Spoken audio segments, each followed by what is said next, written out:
اعوذ باللہ من الشیطان اللعین الرجیم بسم اللہ الرحمن الرحیم رب اشرح لی صدری ویسر لی امری واحلل عقدۃ من لسانی یفقهوا قولی اللہم صلی علی محمد وآل محمد۔ صاحبان ایمان مومنی مومنات، حاجتوں کے لیے، دعاؤں کی قبولیت کے لیے، پریشانیوں سے نکلنے کے لیے اور مصائب اور آلام سے بچنے کے لیے بچوں کی نیک دلی خواہشات جو والدین رکھتے ہیں، ان میں کامیابی کے لیے، ترقی کے لیے، قبولیت کے لیے عمل ام داؤد کا یہ وظیفہ بالخصوص ماہ رجب المرجب میں یہ عمل کیا جاتا ہے۔ اور جو بندہ یہ عمل داؤد کرتا ہے، اللہ کی طرف سے اس کرنے والے کے لیے تین سب سے بڑے فائدے تو یہ ہے کہ اس کے لیے اللہ کی طرف سے آسمان کے دروازوں کو کھول دیا جاتا ہے، اور یہ جو دعا پڑھ رہا ہوتا ہے اس کے لیے اجابت کی اللہ کی طرف سے سند دی جاتی ہے اسی وقت میں۔ وَيُلْقَى صَاحِبُهُ الْإِجَابَ مِنْ سَاعَتِهِ۔ تیسرا یہ ہے کہ وَلَيْسَ لِصَاحِبِهِ عِنْدَ اللَّهِ تَعَالَى جَزَاءٌ إِلَّا الْجَنَّةِ۔ یہ جو عمل ام داؤد کرے گا یا کرنے والا ہے، جو کر رہا ہے، اس کے لیے اللہ کی طرف سے جزا جو ہے وہ یہ ہے کہ وہ جنت ملے گی، یعنی جنت میں اللہ اسے مقام عطا فرمائے گا، وہ جنت میں داخل ہوگا۔ اس کا طریقہ کیا ہے؟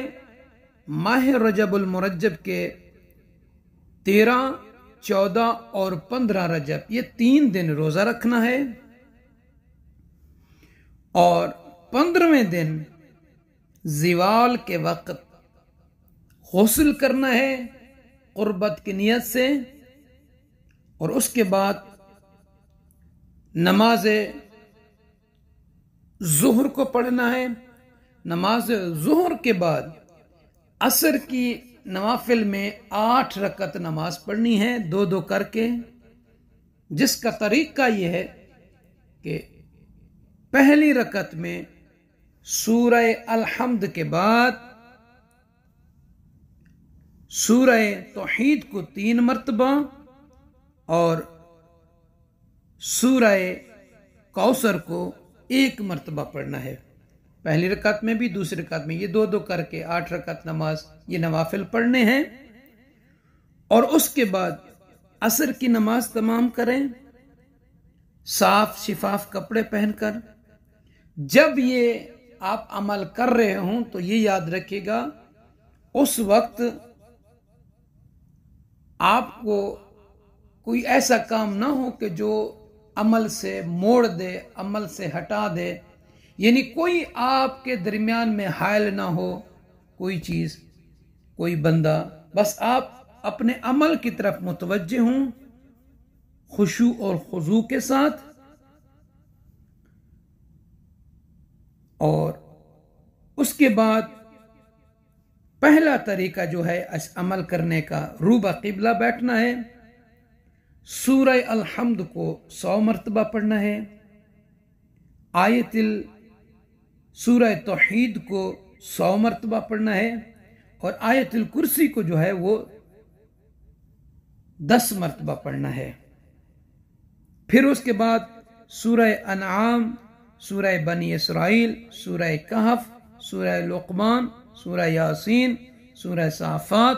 سورہ حامیم سجدہ، سورہ حامیم عین سین قاف جو ہے، ان سب کو 1 مرتبہ پڑھنا ہے۔ ایک طریقہ یہ ہے۔ اب وہ فرماتے ہیں کہ ایک ایسا بندہ ہے کہ جو مجبوری کی وجہ سے یا تھک جانے کی وجہ سے، یعنی وہ اتنی طاقت نہیں ہے کہ یہ پورا عمل کر سکے، یہ جو اوپر والی صورتیں ہیں، تو وہ کیا کرے، وہ کس طریقے سے یہ عمل کرے؟ تو وہ فرماتے ہیں کہ اسے چاہیے کہ سورہ توحید کو 100 مرتبہ، سورہ الحمد کو بھی 100 مرتبہ، یعنی سورہ الحمد کے بعد سورہ توحید کو 100 مرتبہ پڑھ کر آیت الکرسی کو وہ 10 مرتبہ پڑھے اور پھر سورہ توحید کو 1000 مرتبہ پڑھے۔ ایک طریقہ تو یہ ہے۔ اور شیخ مفید علیہ رحمہ فرماتے ہیں کہ اگر اس کے لیے وہ جو ساری صورتیں ہیں پیچھے پہلا جو طریقہ بتایا اس کے لیے پڑھنا مشکل ہو اس کے لیے، اور تو اسے چاہیے کہ اس دن میں یعنی 15 ماہ رجب المرجب میں سورہ الحمد کو 100 مرتبہ وہ پڑھے، آیت الکرسی کو 10 مرتبہ پڑھے اور 1000 مرتبہ سورہ اخلاص پڑھے۔ یہ ایک طریقہ ہے۔ اگر وہ مکمل مثلا باقی جو صورتیں وہ نہیں پڑھ سکتا تو ان 3 کو یعنی سورہ الحمد 100 مرتبہ، آیت الکرسی 10 مرتبہ اور سورہ اخلاص کو یعنی توحید کو 1000 مرتبہ پڑھے۔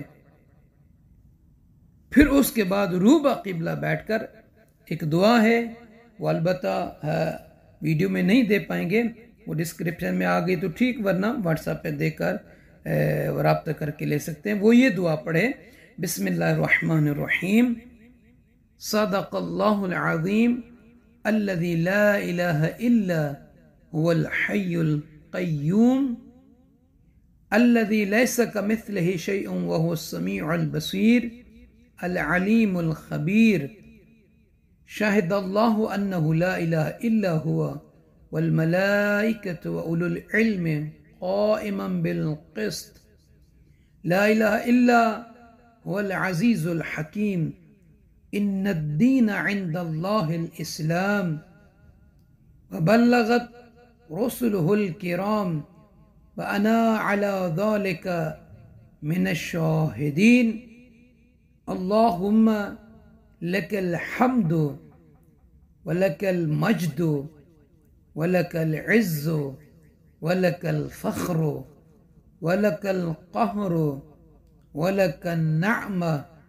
ولك العظمة ولك الرحمة ولك المهابة ولك السلطان ولك البهاء ولك الامتنان ولك التسبيح ولك التقديس ولك التهليل ولك التکبیر۔ یہ آخر تک ایک دعا ہے، اس دعا کو 1 مرتبہ پڑھنا ہے۔ تو جو بھی آپ حاجت رکھتے ہیں اس دعا کے پڑھنے کے بعد اپنے ہاتھوں کو بلند کر کے اللہ تعالیٰ سے دعا مانگیں، تو وہ لطیف ہے، وہ خبیر ہے، وہ سمیع ہے، آپ کی دعاؤں کو سنے گا، مستجاب فرمائے گا اس عمل کی برکت سے۔ تفصیل تو بہت بڑی ہے کہ یہ داؤد کون تھیں، انشاءاللہ اس کے لیے ایک ویڈیو الگ